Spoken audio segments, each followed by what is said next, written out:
Sesuatu itu bisa disebut pengorbanan. Yang pertama ada kesadaran, yang kedua ada memberi atau mempersembahkan, yang ketiga ada unsur berharga atau bernilai, yang keempat ada yang dimiliki, yang kita miliki, yang keenam alasannya, prinsip tertentu atau nilai tertentu, yang kelima, yang keenam tujuannya, biasanya untuk sesuatu yang lebih tinggi. Oke, yang pertama pengorbanan itu kesadaran. Jadi agar nilai pengorbanan itu memang bernilai pengorbanan, ya harus sadar bahwa kita sedang melakukan pengorbanan. Kalau tidak sadar itu namanya kecelakaan. Wong pengorbanan itu kita kehilangan sesuatu, memberikan sesuatu. Kalau itu tidak sadar kan namanya kehilangan, kecelakaan. Maka harus ada kesadaran. Tidak bisa kita bilang rasa-rasanya saya sudah berkorban banyak. Ulah kok rasa-rasanya? Lah memang niatnya ingin mengorbankan apa tidak? Kalau kemarin memang tidak sadar tiba-tiba kehilangan, atau tidak sadar tiba-tiba memberikan sesuatu, ya kamu sedang tidak berkorban. Tadi kamu mungkin tertipu, atau kamu mungkin sedang kecelakaan karena kamu kehilangan sesuatu, padahal ya tidak niat. Kesadaran itu kalau dalam agama kan nanti berarti ada niatnya, memang dilakukan secara sengaja. Jangan sampai melakukan pengorbanan tidak sengaja.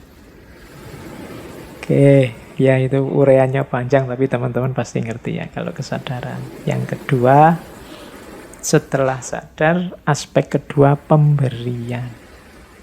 Jadi kita memberi atau mempersembahkan kepada yang di luar diri kita. Jadi sadar untuk memberi atau mempersembahkan. Yang ketiga, yang berharga.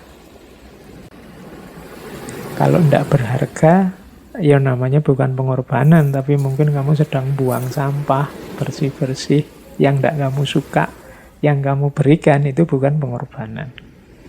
Makanya ada ayat yang menyatakan lan tanalul birra hatta tunfiqu ma tuhibbun.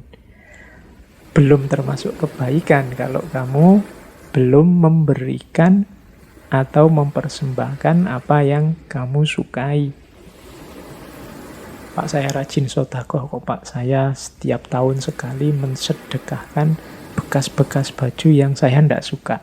Wah, iya, ya itu sedekah iya, tapi pengorbanan mungkin tidak. Wong ya kamu sudah tidak suka kan berarti mau kamu buang, mau kamu singkirkan. Nah, iya ada pahalanya insya Allah wong sedekah, tapi tidak termasuk pengorbanan. Kebaikannya kurang besar, tetap baik.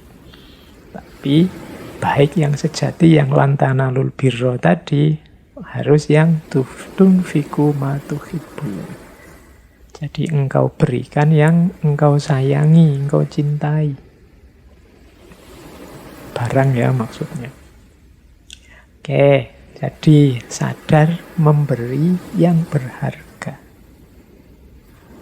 Makanya korban itu ya binatang-binatang yang secara mudahnya termasuk yang berharga. Zaman Nabi kan ini binatang ternak yang manfaatnya banyak. Sapi, kambing, onta, itu kan dipandang berharga. Terus yang keempat, yang kita miliki pastinya ya.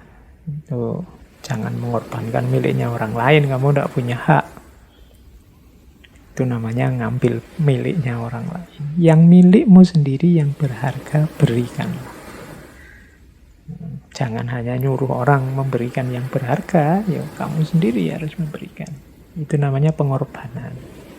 Jadi aktivitas sadar memberi atau mempersembahkan yang berharga, yang dimiliki.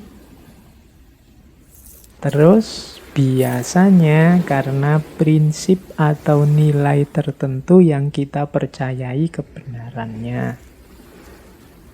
Misalnya ada pahlawan berkorban demi nusa bangsa, negara, agama, itu kan ada prinsip yang dia yakini kebenarannya.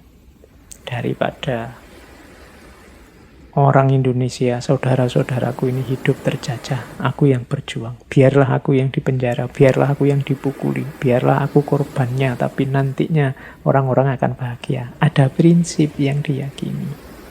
Atau prinsip perintah agama. Aku percaya bahwa Allah itu maha tahu tentang yang terbaik untukku dan Allah menyuruhku berkorban, maka aku berkorban. Nah, itu berarti ada prinsip di balik itu. Prinsip ini penting biar menguatkan kesadaran tadi. Biar kalau orang tanya, kenapa sih Mas harus berkorban, kamu bisa jawab. Kenapa? Ada dasarnya.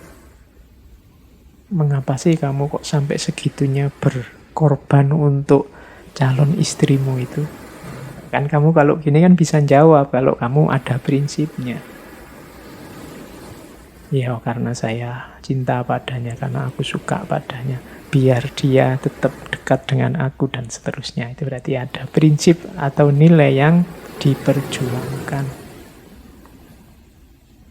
Selain prinsip atau dasar, ada juga biasanya tujuannya.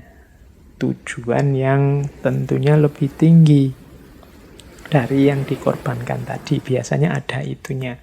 Meskipun tidak selalu sebenarnya. Tujuan itu gini, kalau kita ingin bakar sampah, dulu guru saya pakai ilustrasi begitu, kita kan butuh korek. Bakar itu kan butuh api, tapi kita harus punya modal. Kita mengorbankan api juga lewat korek api. Korek api ini sebenarnya sudah api, tapi kita korbankan untuk mencari api yang lebih besar. Untuk tujuan yang lebih tinggi. Kita tadi misalnya sama calon istri atau calon suami mengorbankan waktu, mengorbankan tenaga, bahkan mengorbankan modal, uang untuk neraktir, untuk macam-macam. Kamu kan punya target lebih tinggi. Biar dia tetap mau terus sama aku misalnya. Nah, itu target yang lebih tinggi. Jadi, ya kalau agama mencari ridhonya Allah, mencari sayangnya Allah, mencari kedekatan dengan Allah, itu kan tujuan yang lebih tinggi. Apalah artinya seekor kambing, apalah artinya seekor sapi demi yang maha segalanya. Itu berarti ada tujuan yang lebih tinggi. Jadi korban itu secara definisi ada 6 variabelnya, yaitu kesadaran untuk memberi atau mempersembahkan yang berharga yang kita miliki dengan dasar prinsip atau nilai tertentu untuk tujuan tertentu yang lebih tinggi.